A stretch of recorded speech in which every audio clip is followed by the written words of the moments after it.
Salam buat kita semua. Pertama sekali saya ucapkan kepada dosen kami selaku pembimbing, yaitu Bapak Iwan Hartono, yang telah memberikan tugas pada kami dalam bentuk presentasi.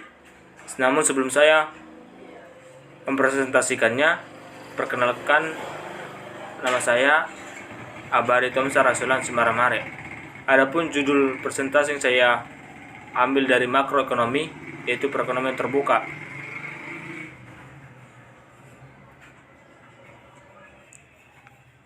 Perekonomian terbuka adalah perekonomian yang melibatkan diri dalam perdagangan internasional, ekspor dan impor barang dan jasa serta modal dengan negara-negara lainnya.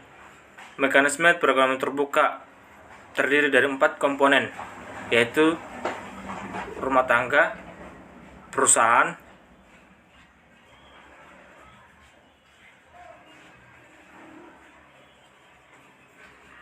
pemerintah, dan negara-negara lain.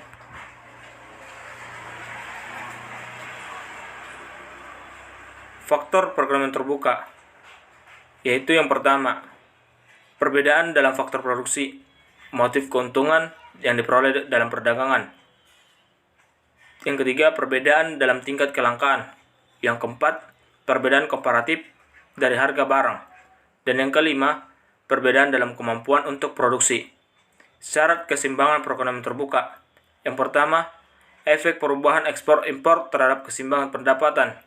Dan yang kedua, suatu contoh angka untuk menunjukkan keseimbangan dalam perekonomian terbuka dan perubahan keseimbangan perekonomian tersebut.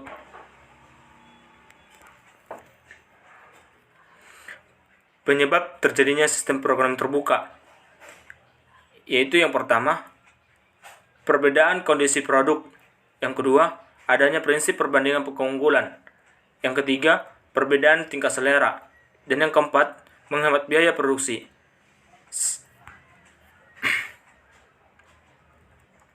Perekonomian terbuka mencakup investasi, perdagangan internasional, saham, kurs, dan arus modal.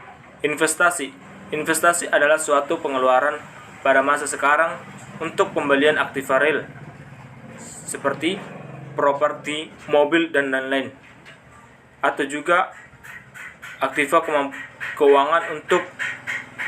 keuangan dengan tujuan untuk bisa mendapatkan hasil yang lebih besar. Tujuan investasi: 1. Mendapatkan penghasilan tetap. 2. Memperbesar usaha. 3. Jaminan bisnis. 4. Mengurangi persaingan. Manfaat dari investasi: 1. Meningkatkan aset. 2. Memenuhi kebutuhan di masa mendatang. 3. Gaya hidup hemat. 4. Menghindari jerat hutang piutang. Jenis-jenis investasi.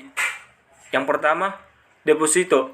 Deposito adalah penanaman suatu modal dalam bentuk simpanan uang kepada suatu perusahaan dengan jaminan investor akan menerima suatu keuntungan berupa bunga dalam jangka waktu yang sudah disepakati. Yang kedua, saham. Investasi berupa saham sudah umum dilakukan pada suatu perusahaan besar, dan saham adalah bentuk lain dari aset suatu perusahaan. Yang ketiga, obligasi. Obligasi umumnya dapat dilakukan pada bisnis yang menyediakan jasa pinjaman modal. Yang keempat, reksadana.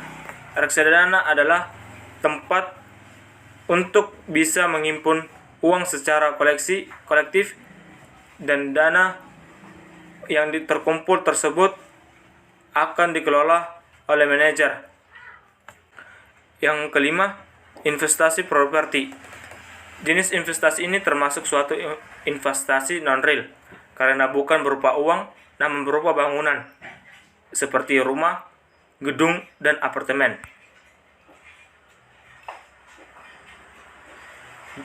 Perdagangan internasional.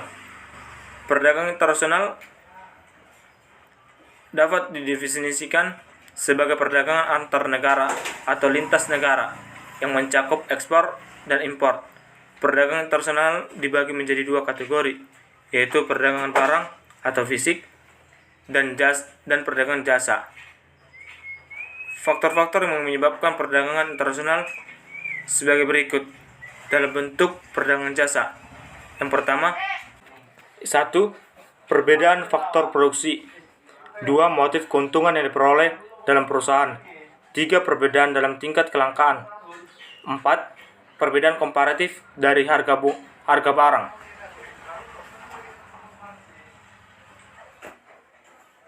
Tujuan perdagangan internasional: 1. Memperluas pasar atau wilayah perdagangan dan meningkatkan produksi. Yang kedua, meningkatkan devisa negara melalui kegiatan ekspor produk ke luar negeri. Yang ketiga, meningkatkan pertumbuhan sektor ekonomi, menstabilkan harga barang dan menyerap banyak tenaga kerja. 4. Melakukan transfer teknologi modern untuk membantu meningkatkan efisiensi dalam proses produksi. 5. Mendorong terbentuknya sumber daya manusia yang semakin mahir, terampil, dan unggul untuk mengikuti pembangunan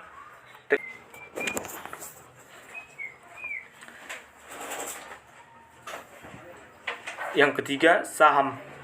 Saham adalah suatu dokumen berharga yang mampu menampilkan bagian dari kepemilikan dari suatu perusahaan.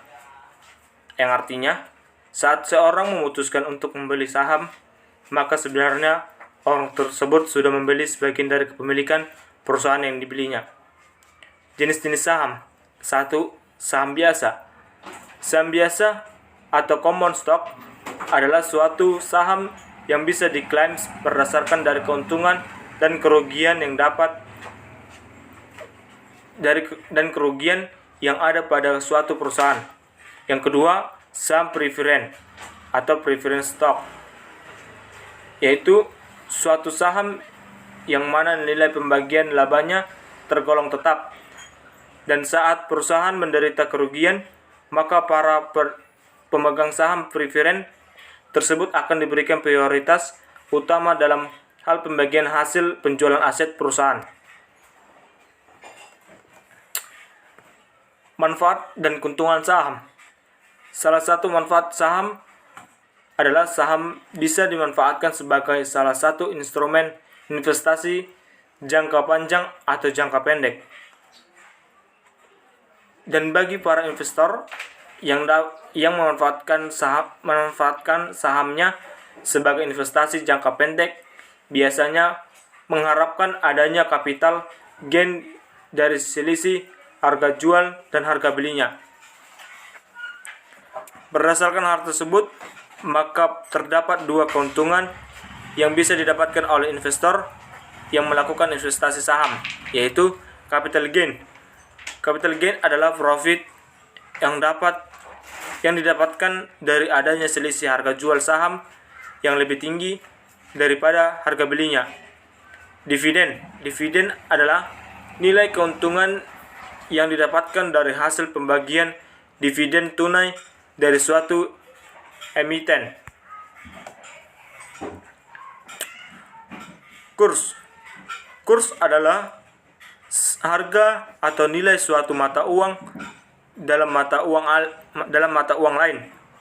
Kurs biasanya ditetapkan oleh bank sentral suatu negara. Kurs disebut sebagai perbandingan nilai, yang artinya ketika kita menukarkan mata uang suatu dengan mata uang lainnya, maka akan menghasilkan perbandingan nilai atau harga dari kedua mata uang tersebut.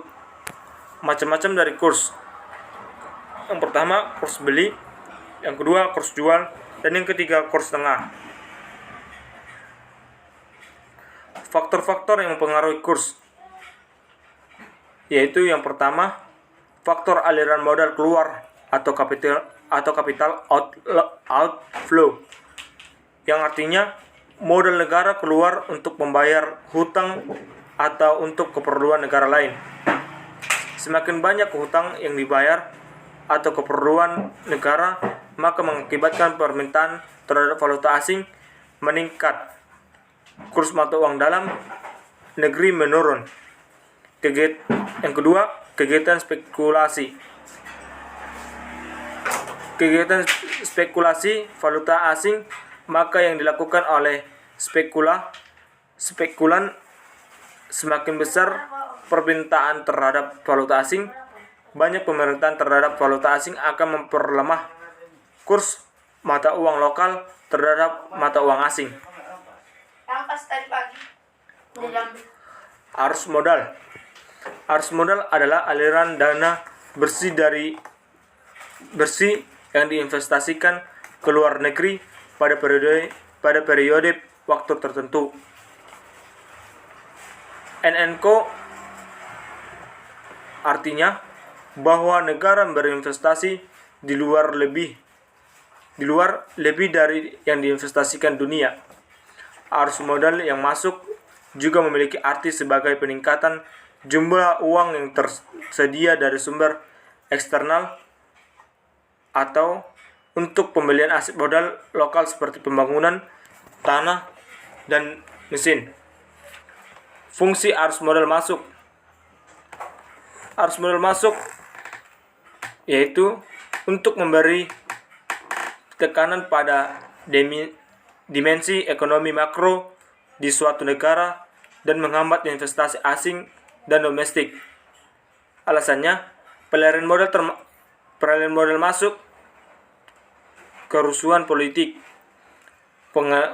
pengenalan kebijakan pasar yang membatasi, ancaman terhadap kepemilikan properti, dan tingkat bunga domestik yang rendah.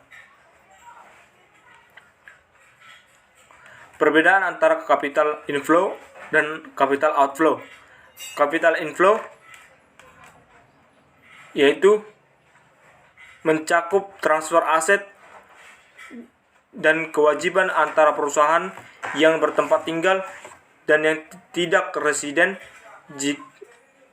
Contohnya, jika orang tua pengendali utama adalah bukan penduduk.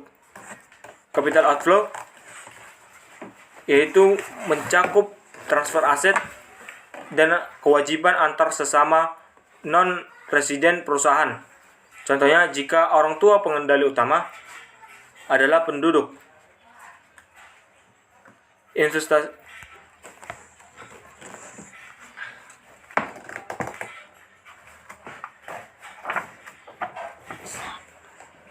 Nah, sampai disinilah presentasi yang saya sampaikan. Sekian dan terima kasih.